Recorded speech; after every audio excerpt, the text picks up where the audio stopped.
notre Seigneur, l'humanité entière. Que la paix du Seigneur soit avec nous. Nous poursuivons toujours les dieux de la Bible. Connaître le but, pourquoi il est venu ici. Le Fils de l'homme, en venant sur la terre, résume les doubles buts. Premier but, c'est servir les autres. Deuxième but, c'est donner la vie en rançon. Rançon, nous l'avons expliqué la fois passée. C'est le prix à payer pour délivrer quelqu'un, pour le faire sortir de la prison.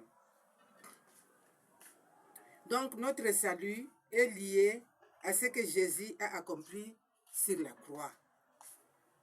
C'est le seul sacrifice que les hommes doivent accepter pour être sauvés du péché et de ses conséquences.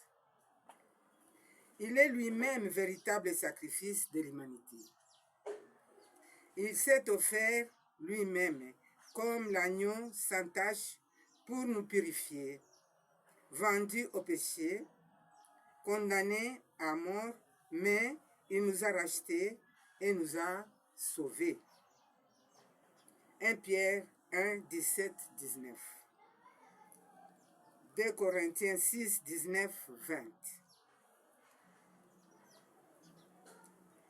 Il y a des questions que l'on pose, surtout ce que nous sommes en train de faire. Qu'est-ce que nous aurons par là? Alors, il y a la réponse. Vous et moi, nous jouons beaucoup d'avantages sur tout ceci. Premier avantage, nous sommes libérés du châtiment général. Isaïe 3, 5. Deuxième, nous sommes justifiés. Romains 5, 1 à 15.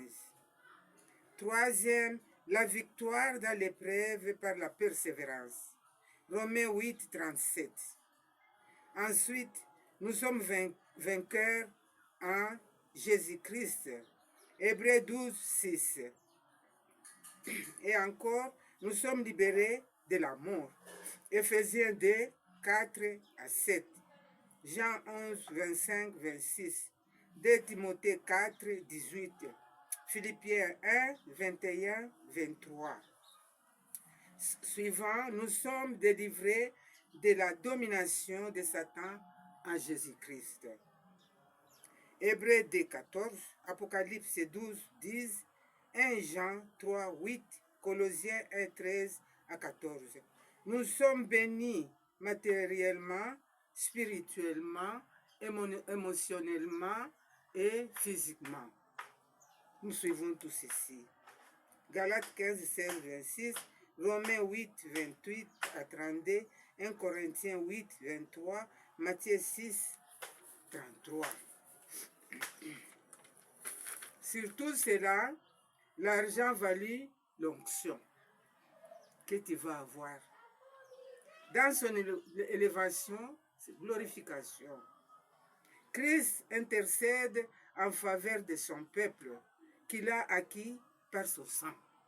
Il ne cède pas à intercéder. Il intercède chaque jour et nuit. Christ glorifié a un sacerdoce universel. Hébreux 7, 24 à 25, Jean 2, 2, Romains 8, 34. Il est mort une fois pour toutes. Il est médiateur en Dieu et des hommes. Romains 6, 9, 10. 1 Timothée 2, 5 à 6.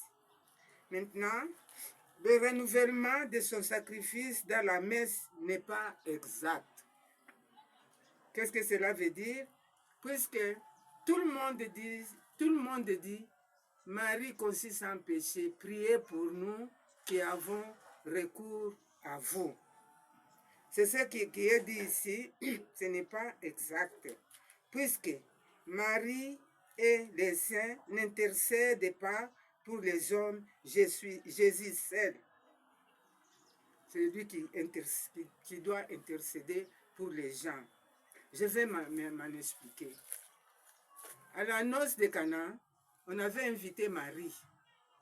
Marie invita aussi Jésus-Christ à la noce de Galilée. Quand ils sont partis là-bas, ils ont trouvé les gens assis, on leur donna à manger, on leur donna des vins, les gens buvaient les vins et c'était terminé. Et quand c'était terminé, les gens n'avaient plus la joie. C'était toujours des maugréements, des grincements des dents.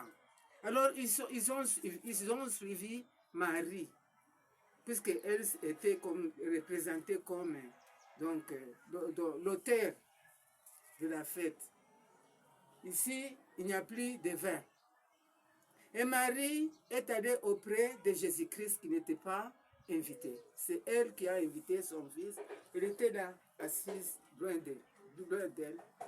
Elle est allée voir Jésus pour lui dire que ici, là où je viens, il n'y a plus eu de vin. Et Jésus a dit, le moment n'est pas encore arrivé pour que je fasse le miracle. Marie est allée voir les gens, leur disant, faites ce qu'il vous dira. Et Jésus a suivi Marie auprès des gens. Il a regardé là-bas, il a trouvé 7 outres. Les 7 outres qu'on employait dans le temps pour laver les mains et les pieds en entrant dans le temple. C'était terminé, c'était resté là, c'était tellement sale. Il les a proposé de laver ces outres et d'en remplir de l'eau. C'est ce que Marie a dit, faites ce qu'il vous dira. C'est lui qui dira ce qui c'est lui-même la parole. Ils ont exécuté, ils ont lavé les outres. Ils ont rempli de l'eau. Ils ont présenté ça à Jésus-Christ. Et Jésus-Christ, regardant en haut, il a intercédé auprès de son Père. Que son Père fasse le miracle pour que cette eau change en vin. Donc, il a baissé les yeux dans les outres, l'eau a changé en vin. On a donné aux gens, alors c'était la joie. Tout le monde, il était enivré, très joyeux, content. Ceux qui pleuraient ne pleuraient plus. Tout le monde était dans la joie. Qu'est-ce que cela veut dire? Qui représente les outres? C'est le cœur de la personne qui avait beaucoup de problèmes, qui avait beaucoup de magie, qui avait beaucoup de péchés, qui n'étaient pas lavés. Il fallait que les gens se dépouillent de tout ça. Ils ont accepté comme nous sommes en train de faire pour le moment.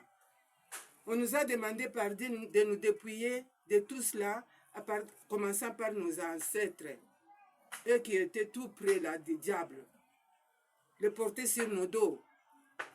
Et puis les ancêtres, ce sont nos parents. Ce qu'ils faisaient, nous les avons pris sur nos dos. C'est ça, laver les outres. Et puis ce que nous avons fait nous-mêmes, ça nous cachait, dire tout. Même les mariages, avant mariage, j'ai fait cela. Si tu as honte de dire cela, prends un papier duplicateur très propre, avec un stylo rouge. Tu dis, j'avais fait le mariage avant le mariage. Brûlez cette feuille-là. C'est ça laver l'outre. C'est le récipient là où on met de l'eau. L'eau, c'est quoi? C'est la parole.